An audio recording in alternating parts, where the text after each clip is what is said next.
Oh, well, hello. It's us. Back again, very quickly. Back again, very quickly. Yeah.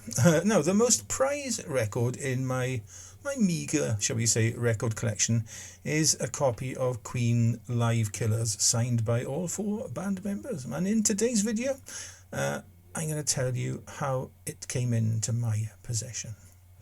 Now, when I started getting seriously into music back in about 1976 or 77, I was a little bit too young for punk, but was immediately drawn to the classic rock bands like Uriah Heep and Deep Purple.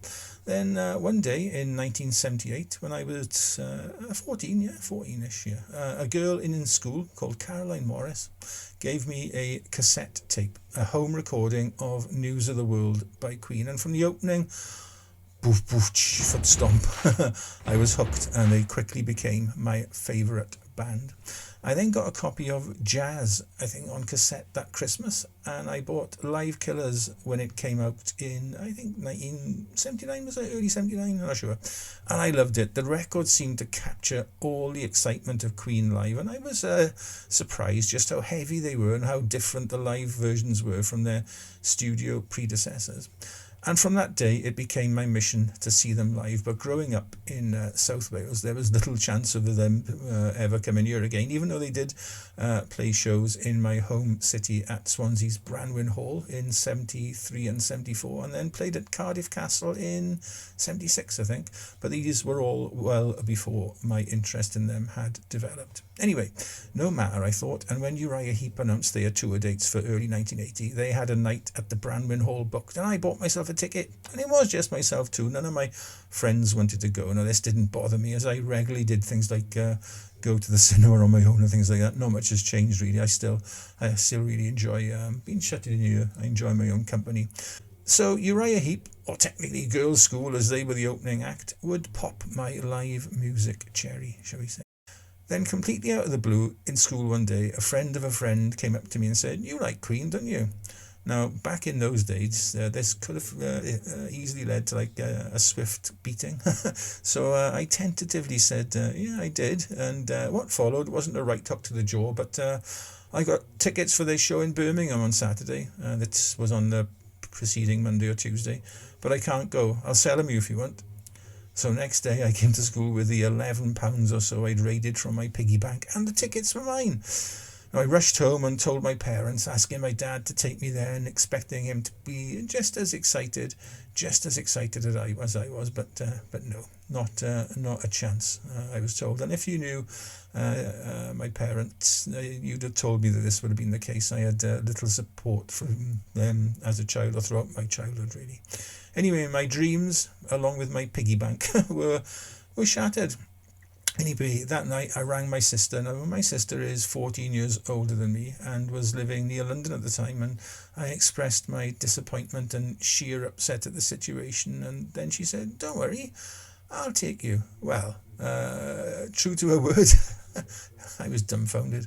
True to her word, but she did have a free ticket to go, mind. But true to her word, she drove down in her little red Mazda on the Friday night, and then after seeing a couple of members, I think it was Brian and Roger on Tiswas, which was a Saturday morning kids TV show at the time, which was a little bit an alternative kids show. It was on ITV, and it was a little bit naughty sometimes. Anyway, after seeing them, we left for Birmingham's National Exhibition Centre. If you remember Tiswas, by the way, let me know in the comments below.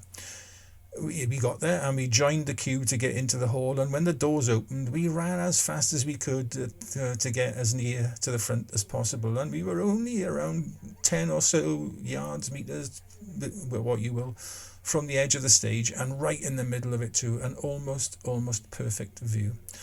I can still remember the show like it was yesterday. No support act, and classical music played through the PA before the lights dimmed and all bloody hell broke loose. Now, Brian May has famously said that the opening 10 minutes of a Queen show are meant to deafen and blind the audience, and that was true to his word. And to this day, I don't actually recall hearing a louder band. And I've seen Motorhead.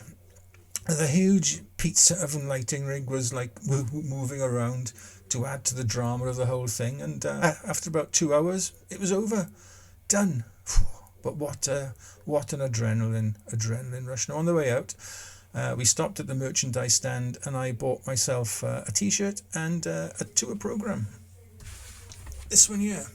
And this, dear friends, is the pivotal part of the whole story. You know, I devoured every page, reading every word and drinking in every image, all brand new and exciting to me. And I saw it, an advert for the HMV shop. At the time, a huge record/music store here in the UK. And in that advert, it said that from the following Saturday, the 1st of December, there would be 100 copies of Queen Live Killers, at least one for every store here, and each one was signed by the band. I couldn't believe it.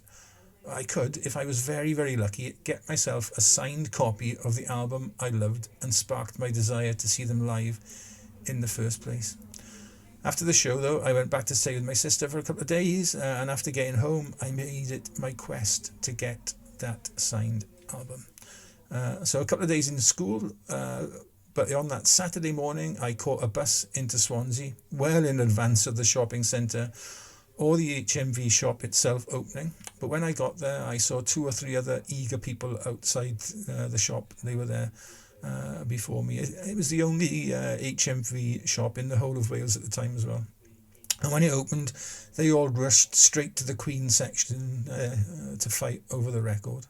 Now, younger, smaller than my rivals and therefore defeated, I thought I'd just go and ask the staff about the record and whether they'd seen it, what it was like, etc. And one of them said, yeah, it's here. It arrived this morning. We've only got one and we haven't put it out yet. I couldn't believe what I was hearing, and neither could practice my alliteration here, the frustrated fans frantically fingering through the Queen albums that were out and wondering why it wasn't there. Anyway, I bought it. It was mine. It was placed in an HMV bag and I was off, not hanging around, despite the offers of silly money to sell it, and then for the fear of actually being mugged. And I was on the next bus home to look at my new prize, my cherished record.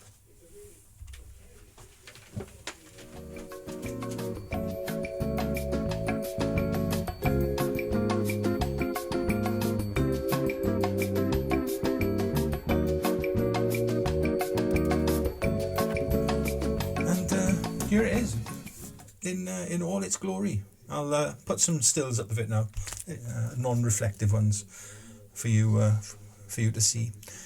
Anyway, a year or so later, I took the record over to my then new girlfriend's house. Not to play it, it's never been played, but for her to see. She was a massive Queen fan as well. Now, I'd foolishly taken the shrink wrap off it as I wanted to rub my hands over the same surface my 4 heroes had, and this proved to be a massive mistake.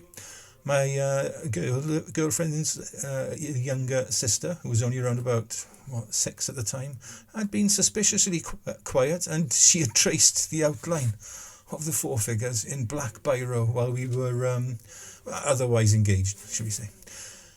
Looking back at her all these 45 years or so later, though, I don't mind it. It just adds to the record's history. It's something that I'll never ever sell, so it has no monetary value at all. The memories around it, though, they're absolutely priceless. I wonder if anybody else watching this got one of these signed records. Let me know in the comments if you did, and whether you still have it, and whether it's been drawn on. Anyway, until next time, be nice, okay? Ta-ra.